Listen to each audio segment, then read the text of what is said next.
কি হয়েছে? কি সন্দেহ নিভে গেছে? এবারে যাবি নিচে? আর হচ্ছে না, ওপরে শোয়া হচ্ছে না আর? হ্যাঁ, দেখো দেখো দেখো দেখো দেখো কি করবে নিজেও বুঝতে পারছে না। নেমে পড়, পড় নেমে পড়, চলায় চলায়। এদিকে আয়। না চলায়, ও এখন ঘুমাবে, ওর ঘুমানোর টাইম। চলায়।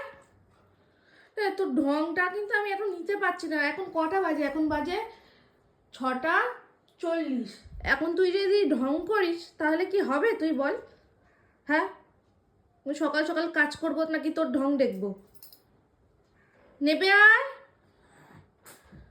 নামতে পারিস তাও নাটক করছিস বল? হ্যাঁ, চলে আয়। কি হলো? কি চিন্তা ভাবনা করছে একটা, কেন চিন্তা ভাবনা ওর করছে এখন? এ নামবো কি নামবো না? ওইদিকে আবার যদি দিদি কারুর কাছে যায়